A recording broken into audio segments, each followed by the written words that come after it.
Hello दोस्तों, welcome to my channel Noorinder Singh @Mukti forever. इस channel में हम आध्यात्मिकता की बात करेंगे और कैसे आपको ऐसी प्रैक्टिसेस से जोड़ा जाए जिससे आपकी लाइफ में चेंज आए। हमारी ये पूरी कोशिश रहेगी कि 6 महीने में आपकी लाइफ में डेफिनेटली कुछ पॉजिटिव चेंज आए। जिस भी चीज़ से आप स्ट्रगल कर रहे हैं, फाइनेंशियल कर्मा या हेल्थ कर्मा या रिलेशनशिप कर्मा, उसमें इम्प्रूवमेंट आए। तो चलिए शुरू करते हैं आज की चर्चा, जो कि होगी श्री राम पे। जैसे आप जानते हैं, आज के दिन अयोध्या में राम मंदिर का निर्माण या इनॉग्रेशन हो रहा है। तो ये एक बहुत बड़ा दिन है हम सबके लिए जो श्री राम में आस्था रखते हैं। तो हम आज बात करेंगे श्री राम के बारे में। राम जी कौन थे, क्या थे, उनका चरित्र क्या था। तो श्री राम की सबसे बड़ी बात जिनके लिए उन्हें माना जाता है और जाना जाता है कि उनके पापा के दिए हुए वादे पे वो सब कुछ छोड़ के जंगल में प्रस्थान कर गए 14 साल के वनवास के लिए। उन्हें अपनी संपत्ति, अपने राज्य से कोई मोह नहीं था। इसे कहते हैं जीवन मुक्त अवस्था, कि हर एक परिस्थिति जो हमारी लाइफ में आए उसे हम दिल से स्वीकार करें, दुखी ना हुए बिना देखें कि भगवान हमसे क्या चाहता है और हम भगवान के हुक्म का कैसे पालन कर सकते हैं, उसके दिए हुए कमांड को कैसे एक्सेप्ट कर सकते हैं और कैसे आदर करते हुए अपनी जिंदगी दुखी हुए बिना व्यतीत कर सकते हैं। जैसे हम सबकी लाइफ में डिफरेंट प्रॉब्लम्स हैं, पर अक्सर होता है कि हम डिप्रेस हो जाते हैं। हम कुछ कर नहीं पाते, हमें हेल्पलेस लगता है, हमें होपलेस लगता है। वो इसलिए है क्योंकि हम भगवान का जो हुक्म है, जो हमारे लिए कमांड है, जो उसकी विल है, हम उसका आदर नहीं करते। हम दिल से उसे स्वीकार नहीं करते। हम एक्सेप्ट नहीं कर पाते जो भी हमारी लाइफ में सिचुएशंस आती हैं और हम डिप्रेशन में चले जाते हैं। उस टाइम पर हमें अपने भक्ति भाव को जगाना चाहिए। आप जिस भी रिलीजन के हैं दोस्तों, आप हिंदू हों, मुस्लिम हों, सिख हों, ईसाई हों, आपका रिलीजन आपको भक्ति भाव सिखाता है कि भगवान का नाम कैसे लिया जाए और भगवान के नाम में बहुत शक्ति है। तो उसका नाम लेकर हमें शक्ति मिल जाती है, पर क्या हम गोल्डन वर्ड्स कहते हैं जिससे कि भगवान हमसे खुश हो? एक नेचुरल सी बात है। एक पेरेंट के दो बच्चे हैं, एक बच्चा उनकी हर एक बात मानता है और दिल से खुश रहता है, हमेशा चहकता रहता है, बेशक उसके मम्मा पापा कई बार उसे डांटते हैं। दूसरा, जो उनका सुपुत्र या बेटा या बेटी है, वो उनकी दिल से बात नहीं मानता और मानती और उनके साथ आर्ग्यूमेंट करते हैं। तो आप बताइए, पेरेंट्स को कौन सा बच्चा पसंद होगा? वैसे ही भगवान को भी वही बच्चे पसंद आते हैं जो कि उनकी दिल से जो कमांडमेंट है उसे मानते हैं, स्वीकार करते हैं और एक्सेप्ट करते हैं। इसे कहते हैं सहज भाव में आ जाना, या हर एक चीज को दिल से लगाना, बुरे और अच्छे से ऊपर उठ जाना। इसे ही भगवत गीता में कहा गया है इक्वानिमिटी, कि जो इंसान दुख और सुख से ऊपर उठ जाए उसे वाइस कहते हैं अर्जुन, उसे एक योगी कहते हैं अर्जुन, ऐसा कृष्णा ने कहा। तो श्री राम वो योगी थे, वो एक एनलाइटेंड पर्सन थे जो हर एक स्थिति में भगवान को सिर्फ दो गोल्डन वर्ड्स कहते थे, thank you, thank you, thank you. भगवान, मैं तेरे हुक्म का पालन करता हूँ और मैं देखता हूँ मेरे हाथ में क्या है और इस सिचुएशन में मैं बेस्ट क्या कर सकता हूँ। ये विजडम कैसे आता है कि हम शुक्रिया कर सकें? ये विजडम भी भक्ति से आता है। दोस्तों, मैं 50-50 हनुमान चालीसा करता था। मैं अपनी बुद्धिज्म की चैंटिंग नमः रेंगे क्यों करता था। बहुत बहुत घंटे भक्ति और मेडिटेशन करता था। पर मेरी लाइफ में एक्चुअल चेंज तब आना शुरू की हुआ जब से मैंने हमेशा भगवान को हर एक परिस्थिति में कहना शुरू किया, भगवान, thank you, thank you, thank you.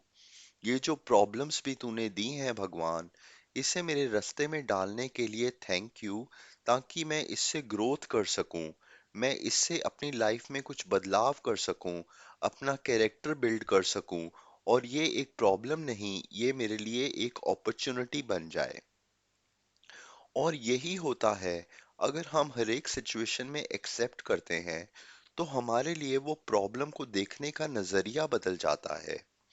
या तो वो प्रॉब्लम हमें डिप्रेशन में लेकर जा सकती है अगर हम दुखी होते हैं, पर अगर हम सच्चे मन से अपने भक्ति भाव को जगाकर भगवान को थैंक यू कहते हैं, तो वो एक तरह की अपॉर्चुनिटी बन जाती है जिससे हम कैसे अपने आप को इम्प्रूव कर सकें और उस परिस्थिति से बाहर निकल सकें, और लोगों की भी सेवा कर सकें और उन्हें भी भगवान के नाम के साथ जोड़ सकें।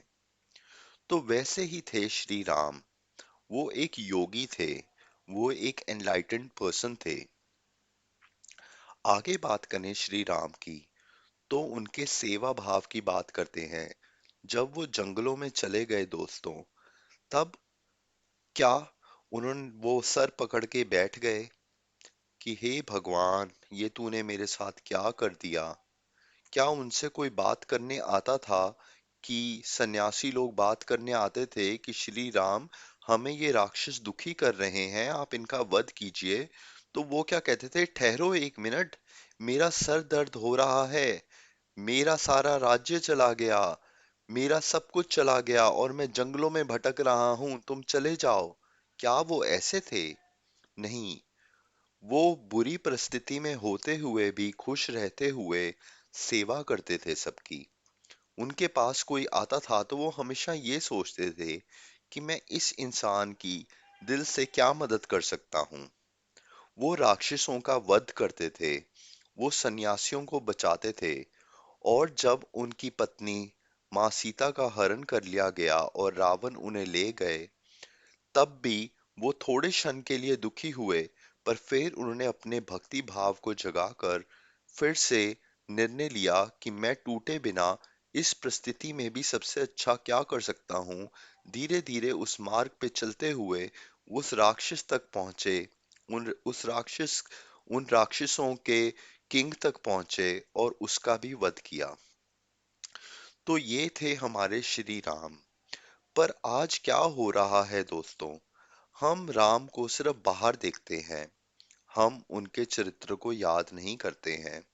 हम ये कहते हैं, हम तो दारू पिएं, सुट्टा पिएं, हम हमेशा सोचें कि हम लोगों का बुरा करें या उन्हें चीट करें और भगवान हमें बचा लेंगे। दोस्तों, ये सोचना सही मायने से ठीक नहीं है, बिकॉज हर एक को अपने कर्म का फल मिलता है। अगर हमें बदलना है और हमें अच्छे फल चाहिए लाइफ में, तो श्री राम को बाहर देखने की जगह या उनसे पैसा, धन और सब कुछ मांगने की जगह, ब्लाइंड वर्शिप करने की जगह, हमें उनके जैसा बनने की कोशिश करनी चाहिए। हमें गीता पढ़नी चाहिए, हमें रामायण पढ़नी चाहिए, ताकि हम राम का चरित्र समझ सकें और उनकी सेवा भावना को समझ सकें। कैसे वो भक्ति भाव में रहते थे और कैसे वो हर एक चीज से मोक्ष में रहते थे, और हर एक टाइम भगवान का शुक्रिया करते हुए वो हर एक टाइम खुश रहते थे। कैसे वो मोह माया से परे हो गए।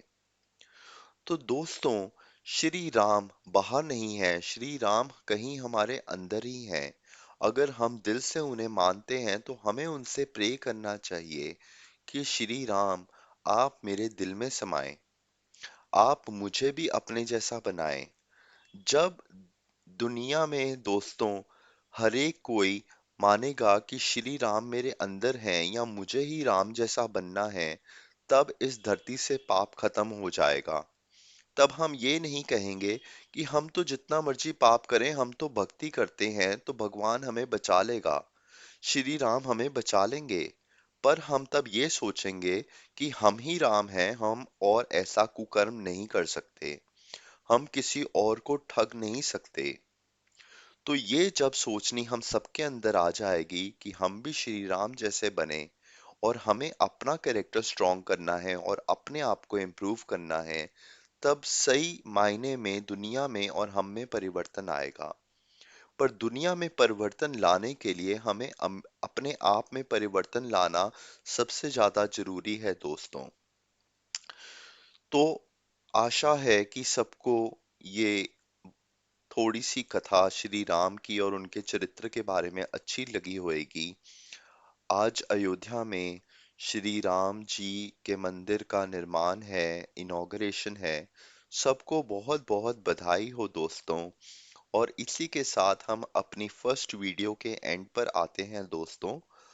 और आपके लिए और वीडियोस लाते रहेंगे। आप चैनल को सब्सक्राइब कीजिए, शेयर कीजिए, ताकि हम और लोगों की लाइफ में भी धीरे धीरे चेंज ला सकें।